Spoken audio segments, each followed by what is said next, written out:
Beyond the Bell, Bloomberg's comprehensive cross-platform coverage of the U.S. market close starts right now.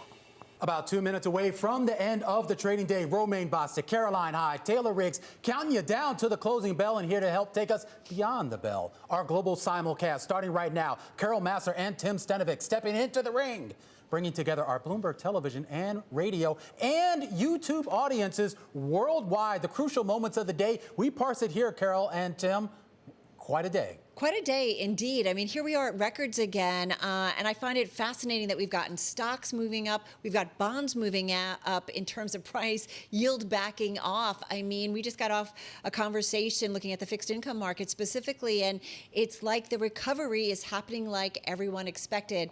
And Tim, that's a good thing. Yeah, look, a slew of positive economic data on the retail sales front. We talked a little about revenge shopping yesterday. It certainly seems like that consumers got out last month and spent those stimulus checks. Also, continuing unemployment claims, got some good data on the jobs front as well, manufacturing numbers as well. So it kind of points to this sign that, hey, the economy is in a good place or getting to a good place. Tim, 13% gain in department store sales, only 6% gain in retail sales, online retail sales. Caroline, I think we are all going back to department stores for mom jeans or boyfriend jeans. I'm getting out of skinny jeans. That's the main takeaway. But yeah, it does seem to be the denim revival that continues. But I mean, overall, this does feel like the economic data just drove those equities higher. But the fact that you've got not just US stock markets at records, but global stock markets at record highs as well. This is notable, Romaine, that you had the All Country World Index also at that high. Yeah, still relatively light volume, at least when you measure it over the past 30 days, as well as what we saw in Q1. 4170 right now is where the S&P is trying to settle. That would be up 1.1%. The Russell 2000, 2256, up about 0.4%. The Dow Jones Industrial Average closing above 34,000, 34,036, up 0.9% here. So quite a day here. The the Nasdaq Composite coming up a little bit short of the record high. Nasdaq 100 though hitting it, Carol. Well, I think, Romaine, listen, we have healthcare deals happening. We have new issues coming to the market. The IPO market certainly active. Not every issue though getting the same warm welcoming. We certainly saw that play out today. But I do feel like there's things happening, Taylor, and that has given investors some optimism here. Everything in the bond market, because we're just learning that China Treasury holdings in February, the highest since July 2019. That is the foreign demand that we see within the bond market that completely changes the way we take a look at sectors. Technology firmly in the lead, of course, because when bond yields are lower, we have that lower discount rate of which we can get those cash flows. It is the chip makers, NVIDIA, AMD, that certainly take the lead in that. And then, of course, the bond story filters down, Carol, through the bond markets. The financials, the banks, the worst sector today. Bank of America, of course, on some concerns about that tepid loan growth. And Truist Securities, that new name for the merger that we have. Let's talk about those chips a little bit further, Taylor. You mentioned the chip sector, and we've been watching it. NVIDIA, check out that stock up about 6% in today's trade. Raymond James coming out. They're turning even more bullish on it. They said it had a high conviction in the chip makers' growth prospects over both the short and long term, so we continue to see focus on that sector. Dell Vmware, we broke this headline after the close yesterday. Dell saying it finally will spin off its stake in VMware, so creating two publicly traded companies. They're raising cash to pay down debt, so shares jumping. Dell up about 6.5%. United Health. Big deal for Dell there, Carol. I mean, this is actually going to take them back into investment grade once they finally sort that deal out. Yeah, it's a big one, right? And finally getting it done. United Health just upbeat earnings. That stock up about 4%. And I just want to mention AGL. Also, we talked about one of those IPOs of the day. This stock coming out and 32% above its opening price. So pretty good for that one in terms of its public debut, Tim. Well, we've been talking about bank earnings all week, and here we are, 5 of the 6 big banks reporting earnings thus far. We are still waiting on one more tomorrow morning.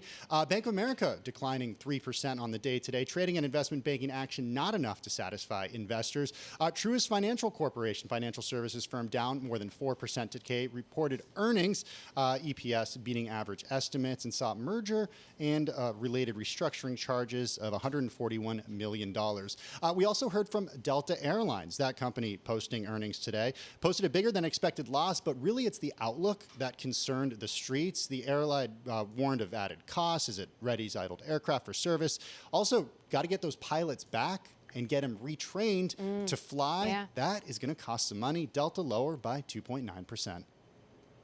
and you just see Coinbase down by 1.7%. And Tim, some people say that, well, crypto is kind of like a commodity. I'm looking at commodities really being moved around on what the dollar is story. And that's why we want to really be focusing in on what is the global macro movers of the day and how across asset moves affect one another. For our TV and radio audiences, I'm looking at zinc up by more than 1.4%.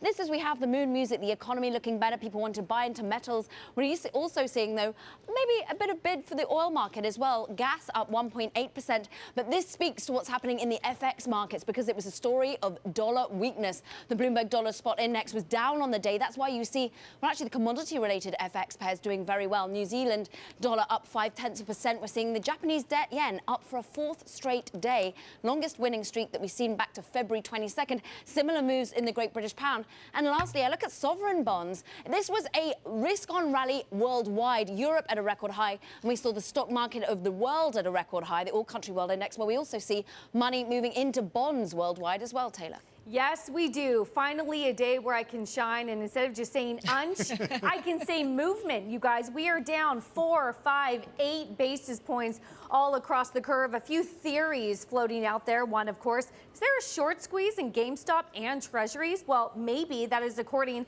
to Jim Bianco earlier. And then, of course, maybe some more demand factors. You're really getting that buying overseas. That is, well, we heard from Japan and China, right, trying to increase the holdings of Treasuries. So you certainly see a migration down. And Carol, this really folds into some of the economic data that we got. On April 8th, I read a note from BMO, the rate strategist, saying that the Treasury market has a growing indifference to better than expected economic data. The better than expected economic data and that indifference showed up today with retail sales, with jobless claims. Yeah, exactly. Speaking of indifference, when it came to Coinbase, sometimes they were investors indifferent to the name. Stock was down about 3.5% at its lows, up 6.4% at its gains. End of the day down 1.7%. Romaine, we were all over the place with Coinbase today. Yeah. It's second day of trading, but you had a ton of volume. Yeah, a ton of volume. And look, I mean, this was kind of expected. And keep in mind, with these types of direct listings, this is basically an exit event for a lot of the longer-term investors. So you're going to see this selling pressure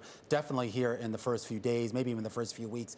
Check back in a couple of months and let's see how this stock does. We should point out, though, that jobless claims data. I do want to go back to that because we talk about sort of the euphoria that a lot of people are looking at in this jobless data. And we should point out to get to full employment, which a lot of people are saying we could get to next year or even in 2023, you still got to create about 8 million jobs. 8 million new jobs to get there. Yeah, look, that's absolutely the case. And we saw some consumer spending, of course, when it comes to retail sales last month. Consumers excited about spending those stimulus checks. And as vaccinations increase and store closings and stores open again and areas open again as well, as those restrictions are lifted, consumers are getting out and they're spending money. Back to Coinbase, though, guys, because we learned also that Cathie Wood's ARK Investment Management got in on Coinbase to the tune of a cool roughly $246 million. She's adding them to 3 of her funds, including that flagship ARK Innovation ETF.